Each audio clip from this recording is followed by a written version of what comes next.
Tu parlais de ce qui devait se passer la semaine de son décès.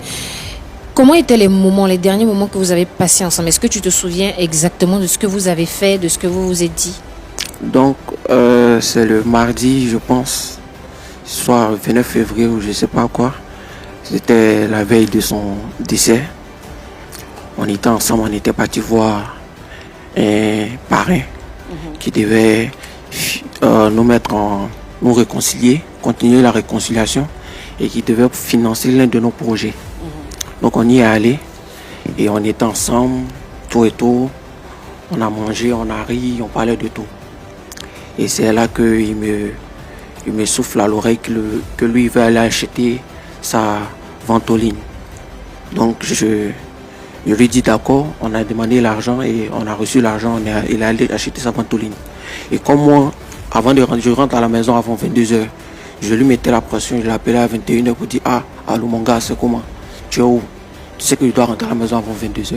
Il dit, j'ai cherché pharmacie dans tout ma courrier, là, il n'y a pas eu. Je suis parti jusqu'au Remblai de notre quartier pour voir la ventoline, j'arrive.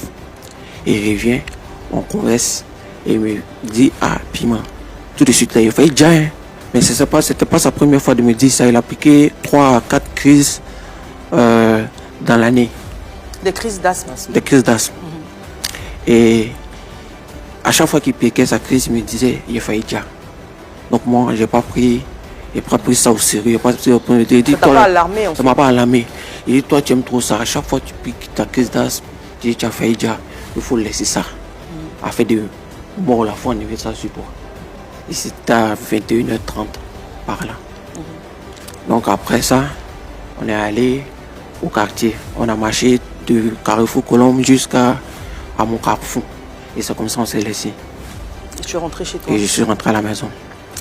Et à 23h, il m'appelle. Il me demandait mes joueurs préférés et mes artistes préférés. Je lui ai dit Cristiano Ronaldo, Kylian Mbappé, Arafat, Lil Wayne. Et quand je lui ai dit ça, il a dit ok, d'accord, donc demain, on compte faire une émission. Je lui ai dit, l'émission là, c'est pas sûr. Parce que à la maison, mes parents, tout et tout, sont pas trop pour ça, tout et tout, j'ai peur de leur réaction. Il dit ok, c'est question, on va voir. Mais demain, soit après. Et on a parlé, après on s'est laissé des messages. Et dans les messages, il me demandait, il m'envoyait des conseils pour dire, hey, mon frère, que là, après l'émission, tu vois l'audience qu'on a eue. Et les gens sont commencés à s'intéresser à nous. Que s'il te plaît, pardon, on va se concentrer sur nos projets. Et on va faire sortir. Et si ça sort avec l'audience qu'on a eue. Il parlait de la dernière émission de PPLK. Oui, de la dernière émission qu'on avait faite. Donc, après cette émission, il y a eu l'audience sur TikTok, Facebook, Instagram, tout et tout. Donc, après cette émission-là, il fallait qu'on ne dorme pas et qu'on fasse sortir des projets. Donc, c'était le programme, mais malheureusement, Dieu en a décidé autrement. Et quand tu rentres chez toi et qu'il t'appelle à 23h, vous parlez, son décès intervient pendant la nuit, comment toi tu es informé? Donc, matin, je suis couché, j'entends des pleurs. Et après, il voit qu'on vient vérifier pour voir si je suis couché. Et je sors. Quand tu dis on, c'est ta famille? Ma maman. Ta maman. Et on voit que je suis vraiment couché, tout et tout. Donc je me réveille pour me renseigner sur la situation, pour m'enquérir. Donc j'y vais et je demande qu'est-ce qu'il y a. Elle dit non, c'est une fausse alerte. Que toi tu étais là, tout et tout, qu'il faut aller te coucher. Et c'est comme ça, je vois le gardien parler avec mon papa, tout et tout. Et il me pose plusieurs questions. Qu'est-ce qu'il y a? Et mon papa monte, il ne me parle pas. Ma maman me dit si je descends que je vais à l'école, je ne vais pas parler au gardien. Ah, il y a quoi?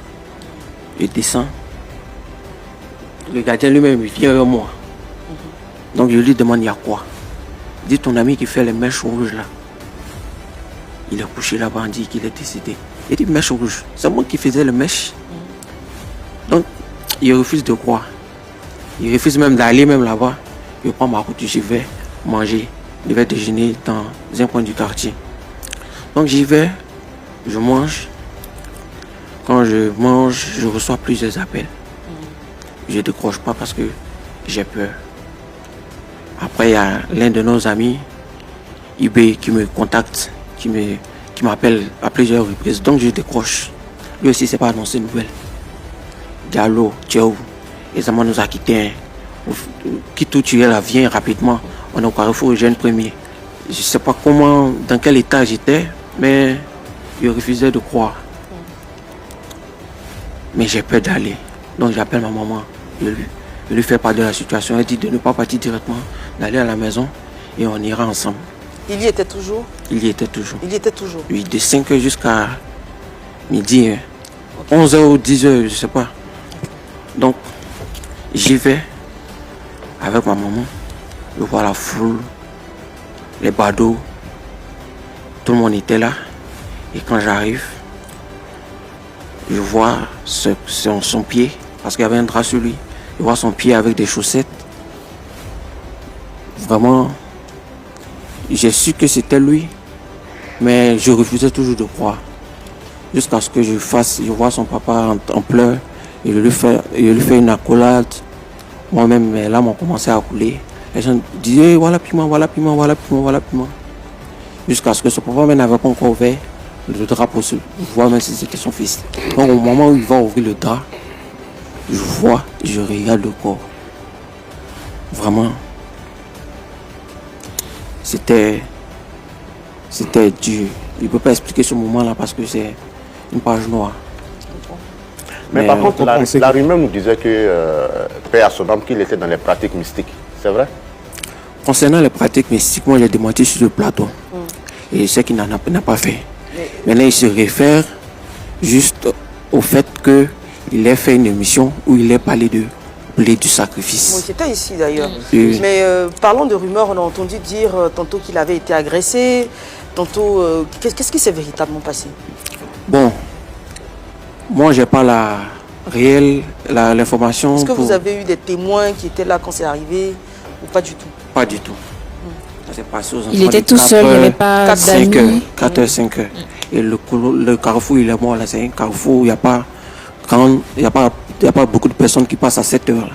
C'est un carrefour où il n'y a pas beaucoup de personnes. Il y a des caméras dans les parages, mais je ne sais pas pourquoi on ne nous a pas dit ce que les caméras ont montré. Mais sinon, les caméras ont été visionnées? Bon, je ne sais pas.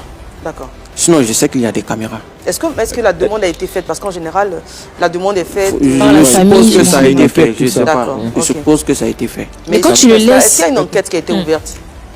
Oui, il y a une enquête qui a été ouverte. Quand tu le laisses vers 21h, il est encore avec d'autres amis. Est-ce qu'eux, ils te disent ce qui s'est passé? Est-ce qu'ils ont vu quelque chose? Bon, les amis avec qui il était après que moi je sois avec lui, je ne sais pas qui sont ces amis-là. Pour moi, ce n'est pas des amis en tant que tels. D'accord. Voilà. Il y a d'autres qui ont révélé, qui ont dit qu'ils étaient avec lui. C'était des personnes qui ne nous étaient pas proches. Ils n'étaient pas des amis en tant que tels. Mais quand il te ramène chez toi à 22h, comme tu l'as dit, vous vous avant séparez. 22h. Voilà, quand vous vous séparez, est-ce qu'il te dit ce qu'il compte faire plus tard? Parce que toi, tu es rentré chez toi, il t'a accompagné. Est-ce qu'il t'a dit... Il m'a dit qu'il rentrait à la maison. Il a dit qu'il rentrait à la maison. Oui. D'accord. En fait, une fois que le décès a été constaté, après, bon, c'est vrai, Anaconda a parlé de pratiques mystiques. Ce qui revenait aussi sur les réseaux sociaux, c'est que tu étais beaucoup accusé. Tu étais aussi accusé. Comment est-ce que Dans toute chose, il y a de l'accusation. Moi, ce que je peux dire, à moi, quand j'étais pas là, quand j'étais tombé malade, on l'a accusé Exactement. d'être à la base de ma maladie. D'autres ont dit qu'il m'a sacrifié, tout et tout. Donc je comprends la réaction des internautes. Aujourd'hui, c'est lui qui n'est plus là. Donc c'est eux qui vous diront que c'est moi. Il a même failli être agressé. Mais heureusement que c'était dans mon quartier. Il y a des jeunes qui sont sortis et que l'agression n'a pas pu avoir lieu. Mais comment tu vis ça? Parce que quand tu perds quelqu'un d'aussi proche, on imagine que c'est la pire des choses. C'est déjà la tristesse pour toi, la désolation. Quand tu dois vivre encore des accusations, comment est-ce que tu trouves la force de te relever et même de venir faire un post sur Internet pour clarifier un peu les choses? Il y a la prière, les parents, leurs conseils. Et après, je me dis, c'est une volonté de Dieu. Voilà, c'est une volonté de Dieu. Pour tous ceux qui vont dire, c'est pas naturel, c'est pas simple. Moi, je sais dans quel état il se trouvait. Il a même dit qu'il pompait le gaz de sa ventoline, mais il ne sentait rien. Il ne sentait pas ça dans son corps. Donc, si j'éloigne toutes ces idées de spirituelles. Moi, je prends ma force en Dieu, je le prie, et c'est comme ça que je surmonte. Mais jusqu'à présent, je fais toujours des rêves, je pense toujours à lui. Tu rêves de lui? Oui, j'en ai fait plusieurs rêves. Et qu'est-ce qui se passe dans ces rêves? Est-ce qu'il te dit quelque chose de particulier ou tu le vois juste?